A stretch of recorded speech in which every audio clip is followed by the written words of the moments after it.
What's up, y'all? This is Neena Perez, and this is Straight Talk, No Sugar Added. Thank you so much for being here. I'm so excited that you're here.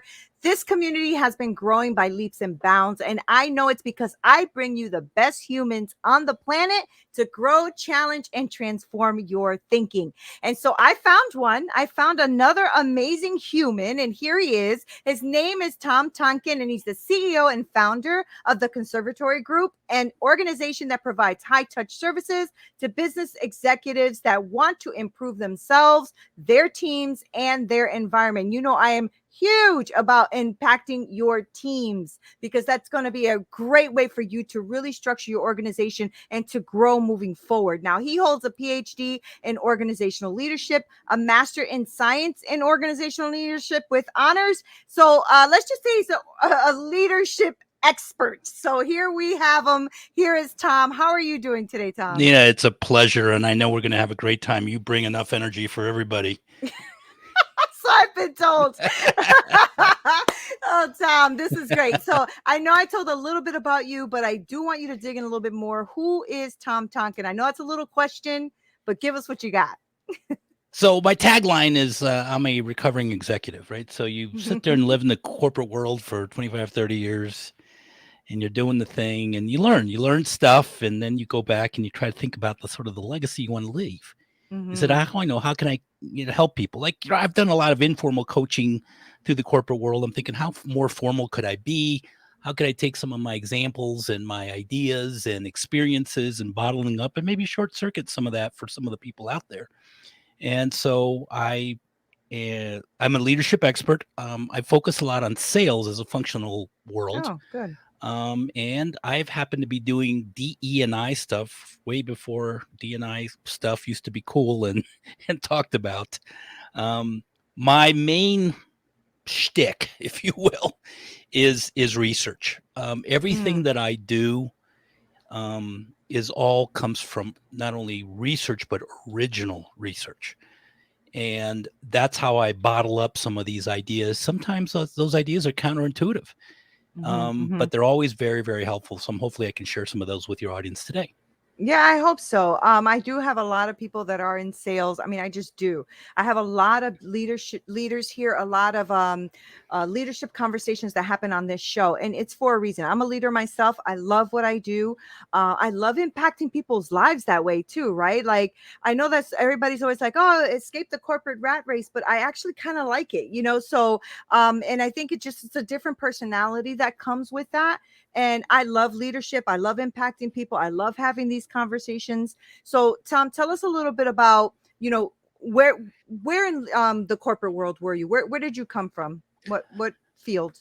So I all in technology as far as industry is concerned. So I've Okay. been in technology, boy, back since in the early 80s, and moved through the corporate world, starting as a technician and moving my way through into more of a business side, and eventually an executive leading teams. And one of the things that I've done over the period of time is sort of taken a step back, sort of jumped out and helped those sort of alongside coaching people, mentoring people, sort of outside of the influences, if you will, of corporate America, but so I can travel, unencumbered, if you will, through corporate America and also be able to help those that are in it. And maybe help people see, around corners and what might be coming up. So it's always been around technology, around sales, sort of front end, customer facing kinds of things. But I've taken a different route in multiple ways. One of them is I was a musician for many, many years. Oh, cool. And I learned music in a traditional way in a music conservatory, hence conservatory group. And I learned music in such a way that I thought to myself, could I apply the same kind of learnings, but in a business sense? And so if we Love start that. talking about me and what do, I intersect a couple things. Number one, leadership. Number two, sort of this music approach to learning how to deal in business. And lastly, kind of an academic, research-based models, analytics, all that goes with it. So I can give people real time help because what might have worked, say, I don't know, 5, 10 years ago may not work today because Right. culture changes and things are moving so quickly, might not be as effective if we use yesterday's frameworks today. And that's a very good point. I was going to ask you about that because, being in the field as long as you have, I'm sure you've seen a lot of changes, right? So did you get out of the field, as because you wanted to retire and leave the corporate field, or was there something in you that needed more? Like, what was that experience? Well, one of the main reasons that I did this was because I felt that I wanted, well, freedom in a couple ways. I think freedom is the punchline, but Mm-hmm. freedom in a couple ways. Freedom is, to take time off and go and do things whenever I feel like doing them, but also freedom in the sense of doing things what might be counterintuitive. So sometimes when you are in a Mm-hmm. structure, and again, this isn't Yeah. right or wrong, it just is. When Yeah. you're in a structure and you're trying to scale a large company, the way you do that is you have to have processes and procedures that everybody follow and be able to sort of march in the same direction. I think that's a very efficient way to do it. The problem is if you're too rigid, anything that goes counter that process or even just outside that process usually gets squashed. Mm-hmm. And some of the best ideas, and I think, you know this, some of the best ideas, some of the most outgoing ideas are ones that are not necessarily part of the what I would call status quo. Right. And so I felt to myself, how can I investigate and examine things outside of corporate America within corporate America? And that is somewhat of a challenge. I think everyone on this Yeah. on this podcast, I think, would have an appreciation for that. You have this idea that you've sort of have to do your job, have to stay in your lane. And again, that's part of the scalability aspects of corporate America, but that also may stifle any innovation or anything that's counter to that process. And so that Mm-hmm. was one of the, how should I say, motivations for me to do what I've done. Yeah, how have you been finding that process now? Because I'm wondering now, I'm a little bit on the other side of this, these last 2 years that have been a complete struggle, right? And now, Yeah, because your finger's still on the pulse, I mean, you're still out here helping businesses and leadership. I've noticed and I haven't noticed, the whole world has noticed, there's just been this big struggle with employees, the level of employee that you get, and the longevity of these employees, right? So leadership is a to me, I'm a more of a servant leader. I like to show and serve and also lead. And I'm having challenges. I'm having sure. challenges, right? As leaders. And the more I speak to people on this podcast and even the people that I coach, they're going through these things too, right? So how have you found that, like, thinking outside of the box the way you are now and trying to pour back into corporate world and into these businesses? Have you been finding it more welcoming now, or are people still trying to stick to their rigidness? Well, I think they've lost their way to the rigidness, Mm, rigidness. Because I mm, mean, I think you're alluding to the fact that we've had this pandemic over our head now for the last few years in this sort of work from home and just the entire what I would call social disruption right. that has affected the business world. And now what you see is, again, you've seen the Great Resignation. People, 4 million jobs a month at one point. Yeah. People are resigning, and I think they're resigning because I think they've been sitting at home thinking. Right? They've been sitting at home thinking, like, is this it? Is this what I've Right. got? What is it that I really want to do? Where in the past, because the freedom was there of heck, right, jumping on a plane, go and see a customer, or whatever you needed to do, go to the office or not go to the office or do whatever, people were just moving so quickly that they really didn't stop and think. And so Yeah. now not only were the social constraints put on businesses, but even social activities like concerts and events and everything. So everybody kind of stayed home. Yep. And I think what happened is people started thinking about it. Now they're going, okay, so now all this stuff is lifted. Right? We're now, but I think people are coming back like, do I really want to go back to the way it Right. used to be? How do I get back? Like, how do I get back to what used to be normal?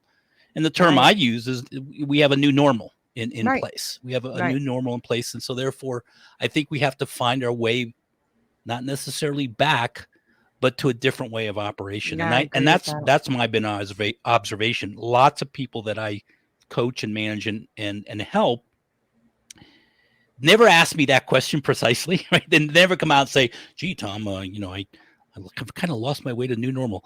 But what they imply is exactly that. It's like, how do I Yeah. get back to some kind of routine Yeah. where the old routine really doesn't work anymore?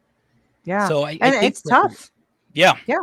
Yeah, it's tough. It's tough, for the person, right? The person thinking, do I want to go back to that role? Do I like the stress that came with that role? Do I want to not be with my family after I've been with them for 2 years in the house? Like, and those are really good questions to ask yourself. It really is. I mean, I think some families, at least some of them that I've spoken to, the dad cannot picture himself now going to the office for 50, 60 hours and not being with his kids. He just can't do it. Right. And I respect it. I do. I respect it. But the business must go on. Right. And so that's the other end of it. Right. The companies, the people that have to still serve the public and the people out there. So that's where I see the challenge, right, with the leadership and all of that. I was just talking to someone a little while ago who was talking about leadership as well, and how to have people in leadership have more empathy and compassion and things like that, because we've changed. It's not like hard anymore. It's not like this. Let's get in our feelings, right? And Tom, yeah, yeah. I'm just not a get into your feeling type of person, but I do believe in leadership and serving others and all of that. So I'm just wondering, how do you see it going? Like, how do you see it going, Tom? Do you see this?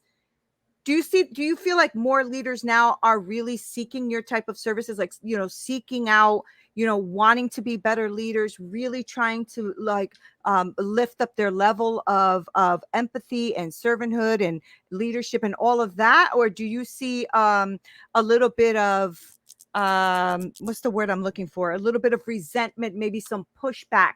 Because honestly, some of the people that I've spoken to that are in big corporations are a little ticked, right? That people are, acting the way they are. And so you have this dichotomy, right? These people are just, some people are, no, we need to change and we need to really be more empathetic to what our people are going through. And then the other side is like, okay, but I think it's gone too far now, I right? think So yeah. if you're asking me right now in September, I think people have come to the resignation that something different has to happen, and Mm-hmm. they don't know what that different is. Yeah. As you recall, maybe 6 months ago, a year ago, when some of this stuff was getting lifted, there was a lot of mandates. Like Yeah. now, okay, come, pick a day, right? April 1st, right? Everyone must be in the office now Right. because they didn't know how, right? At any time you kind of lose people's connection through your inspiration, right? So as a leader, you should be inspiring. The problem Yes. is what lever do you pull when you aren't inspirational, where you've run out of Mm, ideas? mm, mm. You go to the mandate. Okay, so okay, enough of this nonsense. Everybody show up on April So 1st, and good. people are going, well, no, I don't think so. I don't want to do that. Right. Right. And you've got large companies that invested a lot of money in infrastructure and buildings in place, and they're thinking to myself, what are we going to do? And over the last 2 years, we've all learned how to get along from doing our work at home. Yeah. I mean, Yeah. internet connections, computers, phones, whatever you need, printers, if you will. I mean, whatever you need at work, people have now True. settled into like, okay, this is my work area. Because Right. I remember when I first started working from home, like at the beginning, maybe 15 years ago, 20 years ago, when people would say, I think I'm going to work from home, because usually you would start by saying, I've got a doctor's appointment in the middle of the day. It's closer to my house, Yeah. right? Yeah. So, and then what would happen would be, and I remember this because I've been living in the same house for many years. You would just sort of pull your laptop and sit in the kitchen, Yep. right? And you knew that that's a temporary thing. You didn't have bookshelf or anything in the kitchen. You would just do your work in the kitchen, and then you'd be done for maybe 4 hours, put your laptop away, go to your doctor's appointment. But that next Monday, you're in the office, all that.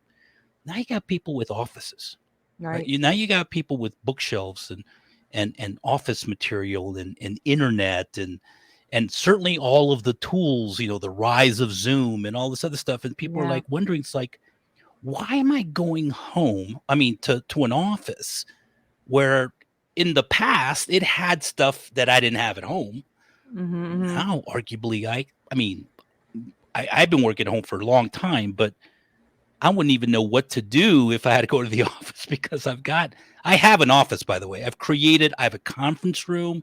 I have a whiteboard hanging on my wall, right? I got Right, all this right, stuff, right? right, And right. I've been able to replicate all that. So I think people are coming around thinking, what's the value of going back? It's good. And to your point, I want to highlight something you said earlier. Especially those, I'm just going to come out and say, especially men who've traditionally been ones that would go home and for the most part, either you have the wives, if you will, or women that would stay home or take care of the kids. I think the men, now mind you, I'm much older, so I didn't have this issue, but I think men are coming back going, look at all of what I've missed. Yeah, I'm going to tell you a yeah. story. I was traveling for about 2 years. So my youngest was born 28 years ago, and I was traveling. I was a consultant, business management consultant, and I was traveling every single would leave Sunday night and then come home Friday late because, of course, every delay of every airport anywhere I've ever gone, right, would happen. Right. Maybe, and then 36 hours later, I was on a plane, and I got to a point where I came home, and my 2-year-old son started crying because he didn't recognize me. He thought I was some man. Oh, that must have And hurt. oh, that hurt Yeah, a ton. Well, I I could bet. tell you right now that the next day I just said, "Look, I'm leaving. I'm Oh, not traveling wow. anymore." And Yeah, I changed that. I good for got you. myself a local job and all this. That was then. Do you imagine now where we Yeah. were all forced in here? And again, I'm using men as an example, but certainly women, maybe with Yeah, the role women as well. reversal, Yeah, right, as well, absolutely. coming to Absolutely. the realization that it's like, look, I didn't realize that that you knew these things, or didn't realize that you were already at this grade level. I didn't realize, that you want to Yeah. go play soccer, and, you never asked because I'm never home. These are very, very real things. Yes, they are. And so the question then becomes is, how are we going to operate? How are we Yeah. going to operate? And I mean, I have a few ideas, but I don't know if we've got that figured out yet.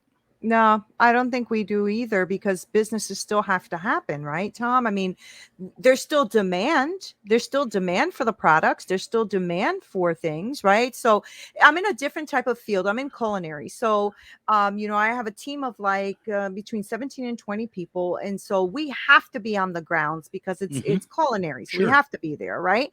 So it's a whole different mindset. But I was thinking when I was looking at your bio and the leadership and everything that you're doing, and I do want you to get into that in a little bit. And I was wondering, is it also building good leaders to be good leaders?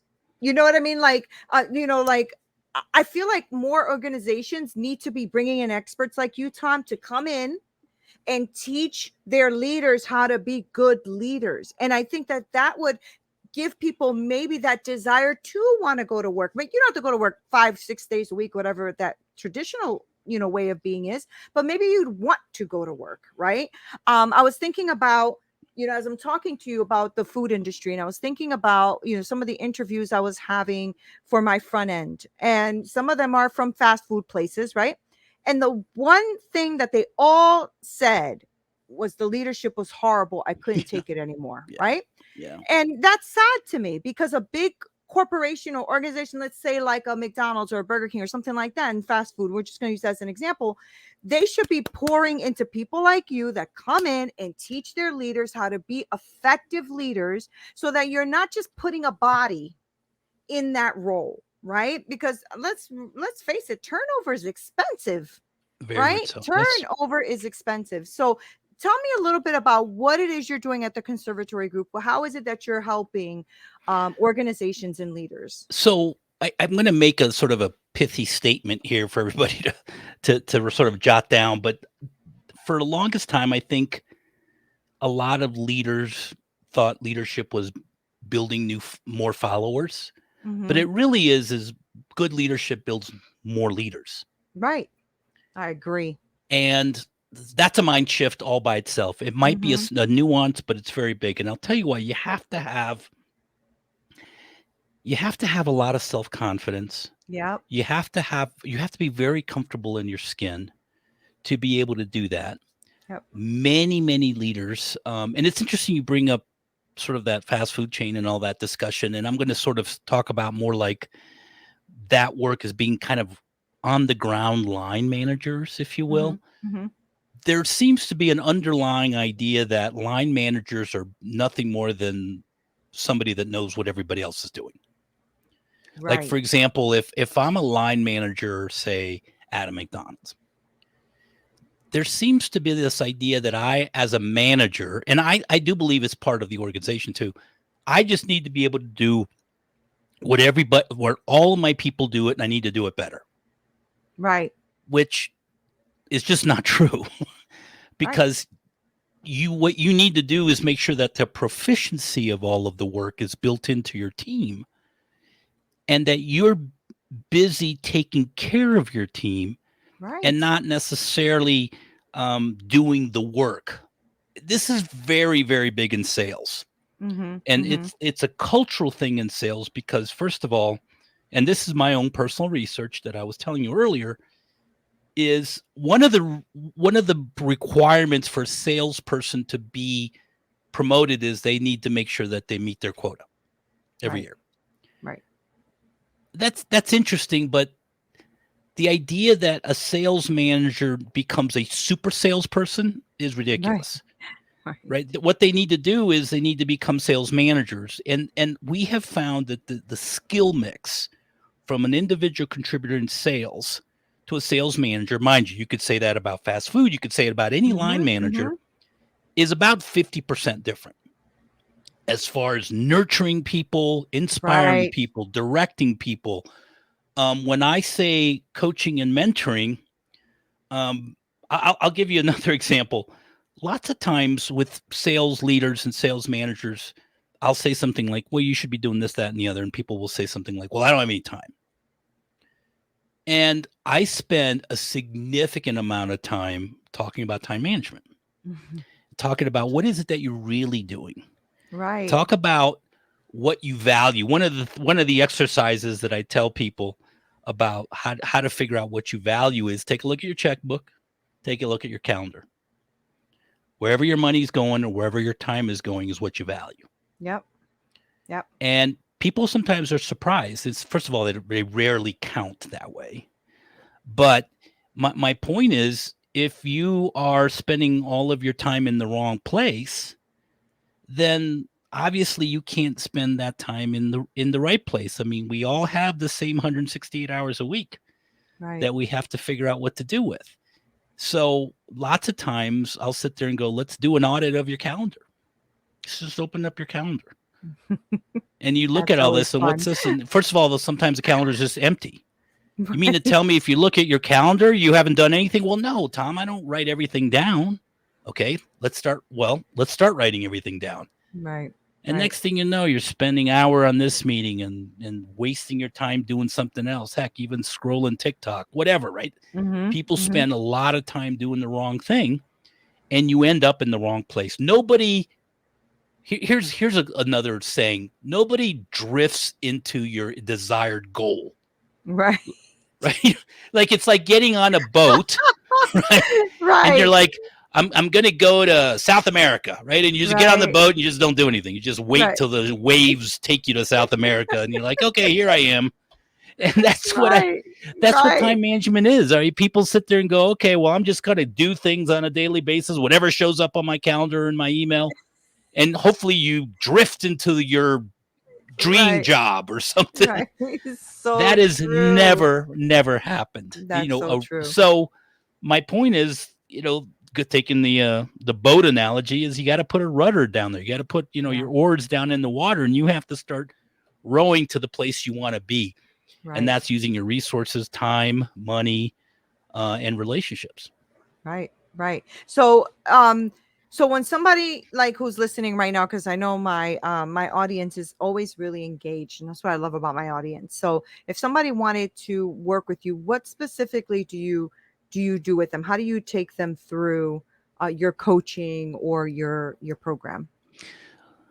Well, specifically, we talk about, and this goes about anybody that's looking to be coached in business or even in personal life. I've done a lot of personal coaching as well. That isn't really my bread and butter, but I've done it in the past because, especially nowadays, where it's so hard to see when one Yeah, starts and I one was just gonna ends, say that. right? I mean, Yeah, I don't call work life balance.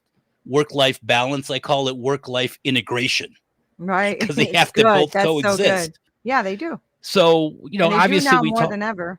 y- people are fairly aware of what it is that they want, and they're fairly aware on the fact that they either have it or don't have it. Mm-hmm. So people that come to me, nobody ever calls and says, Tom, my life is perfect, just want to let you know. Right. Right, usually they call and say, I'm not getting the desired result. I'll give you a real world example, because sometimes it just takes accountability. I had a CEO they called one time, and he says, Tom, he goes, my team is very apathetic. They don't care. They don't care about anything. I said, okay, Mm-hmm. well, tell me what brought you to that conclusion. One of my favorite questions, by the way, because I Mm-hmm. never want to know. I don't care about the answer. I always care about how you got to your How you answer. got there? That's And good. so I asked, and he says, well, I have a team meeting every Friday afternoon, and they all sit in the same spot. Even when people have moved, they still say sit in the same place and say the same thing. And so I said to him, I said, well, what'd you do about it? And he was like, what do you mean? What did I do about it? I'm like, Good it question. obviously it bothers you. So what'd you do about it? He goes, well, I didn't do anything. So they didn't do anything and you didn't do anything. So they're basically doing exactly what you're doing. Right. So I love it, Tom. That's so direct. I freaking love it. I know. So what's the problem? Right, right. Who's And like, well, what do apathetic you mean? I'm like, actually? well, if Right, you said something and did something different, maybe they would do something different too, right? right. So You're a leader, you're setting the tone. And therefore, that's very, very important. So that's an example of saying, well, what is it that you want to have them do? A, right, tell them, and B, show them. And I'm not right. saying exactly, but if you don't see something that you like, give So them true. a demo, if you will, right? So Just true. show them what it is that you seek to do. The other point that I want to make here, Neena, is about blame.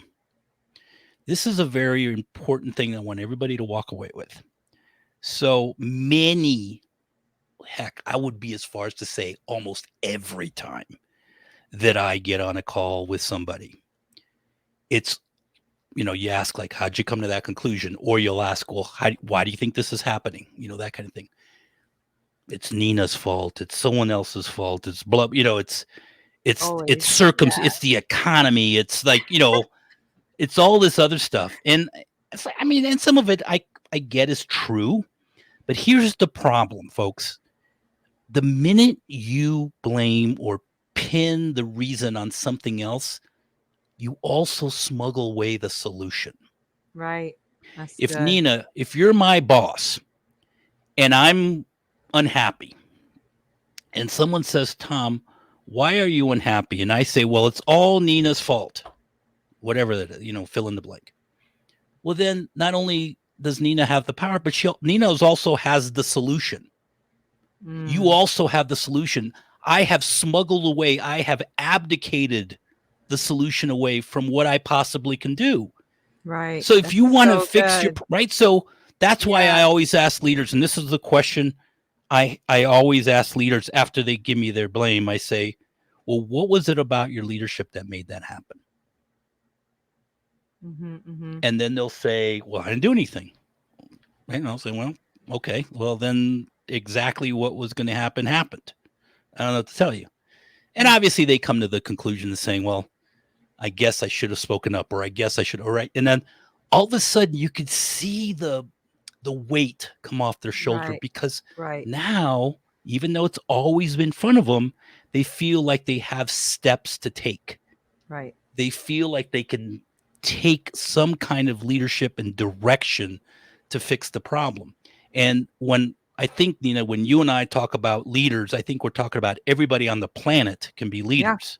Oh We're yeah. not talking about people that have to have a title or people working for them.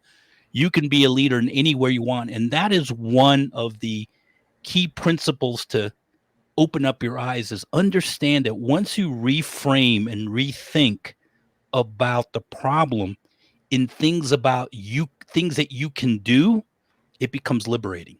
Write Mm-hmm. them down. Mm-hmm. Mm-hmm. There's things you can't change. Well, you can't change those, but I'm telling you, there's probably a whole bunch of things you can Yeah. change about your situation. And the good thing about that too, Tom, is that the things that you want to change, other people are probably yearning for that change as well, yearning Absolutely. for it, but they're not going to do it because you're the leader or the boss or the CEO or whatever you are to the company. And so they're afraid, or not afraid, but maybe timid about doing it. But you know what? Once you start to implement change, and if you're open minded too, you have to be open to receive maybe a different perspective. It doesn't, and that's another thing I think CEOs get wrong all the time, is that we think we're supposed to know it all. Correct. That's impossible. You can't know it all. This is why we hire people with a specific skill sets, so that they can know it what we don't know. And I think as CEOs, we have to humble ourselves with that kind of stuff. You I agree? think what's important too is also part of the problem. So if you think of an organization and you think of, I've got a very small company, and so I'm a doer as well and all that. But if you think about large companies and you think about the customer or the person you're serving, then you have those individual contributors. You're saying you're in the culinary business. I'm assuming you have people that make food and serve and Mm-hmm. deliver food, right? And then you got managers, and it finally gets to you. Just by definition, you're further away from the action Mm-hmm. than they are. And so you don't have a perspective of what's actually going on in, on the what I call the dance floor of the balcony, Yeah, yeah, right? yeah, You're a leader, yeah. you're in the balcony, you can watch Mm-hmm. people dancing. But when you're on the dance floor, you're sweating. You can see who's a good dancer. You can see who's a bad dancer. I mean, you could see it all happen. Right. And as a leader and a CEO, you've got to ask questions like, "What's going on over there?" Yeah, There's yeah. a study, and there was a book. There's a great book if anybody's really interested in, called Evidence Based Management, by two gentlemen, Pfeffer and Sutton. And what they talk about, and there's actually a study. It's in the food industry. And they're talking. What they did is they had the same questions for both the the servers or the frontline people, and then management, like at headquarters or whatever. Mm-hmm. And the scores, it would say something like, do people follow procedures? Simple question like that. The line people, the score was really low. Yeah, I was The gonna say management, I'm the sure they score said was no. really, really high. So it wasn't real much about Something. the score, but it was more about the gap Yeah. between. And so when you start asking those kinds of questions, like if you're a leader and you can sort of pull yourself out and say, okay, these are the kind of questions. What do you think's happening? Do people follow policies? Are our customers happy? Right? Jot those down and then try to get that survey out to your people and see what kind of answers they get. I guarantee Yeah. you there's going to be a gap.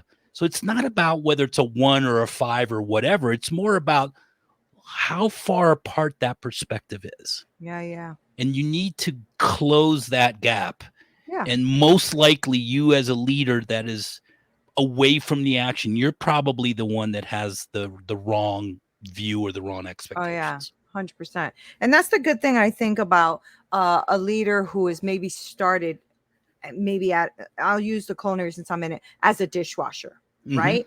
Because then you remember, oh, I remember going through these things. And so when they bring that up, it's not so foreign to you too. And I think as leaders, CEOs, executives, we should try to get a little bit of the boots on the ground with our people, right? Because it gives you a framework, it gives you a whole view that you maybe didn't know of before, because some people just get the position because of their degree more than the experience, right? Absolutely, yeah. So that's great. So Tom, go ahead. No, Go no, ahead. I was, it's interesting because I started my career in the food industry. I started as a busboy, dishwasher, all the way Me to I too. was a certified broiler chef at one point. Actually That's a awesome. cook. And what was interesting is, and then I used to fill in as an assistant manager. Now, what was interesting was, I'll give you a perspective that is, you would you would you would schedule people for different roles.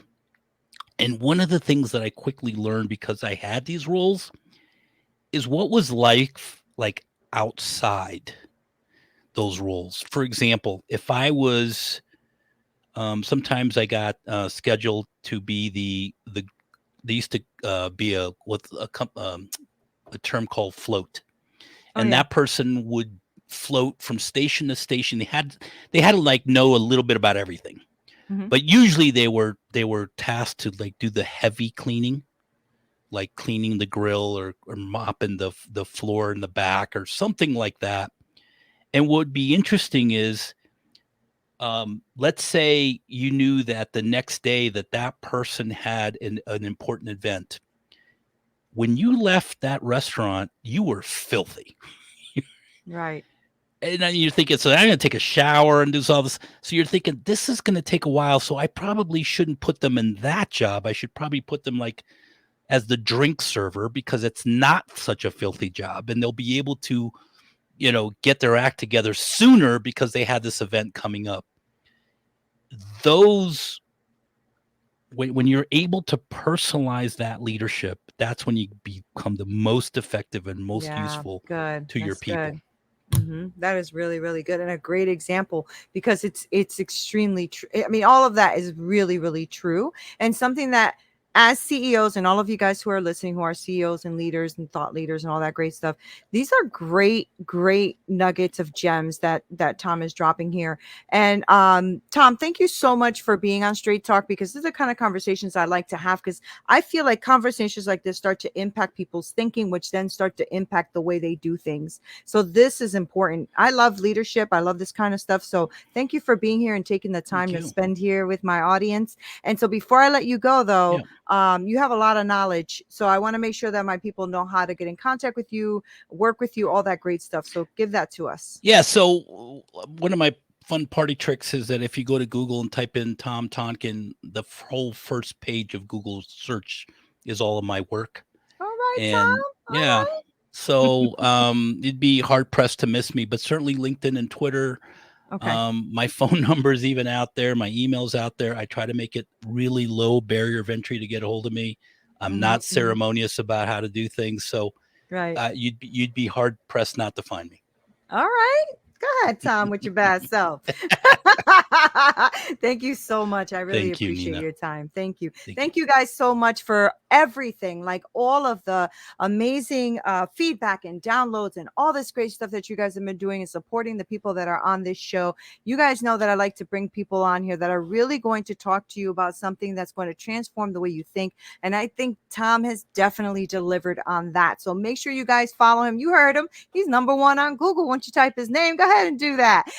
I think you got to scroll down to the second or third O to find Neena Perez. But thank you guys for being here. You know, I adore you guys so much. This is Neena Perez, Straight Talk, No Sugar Added. Until next time.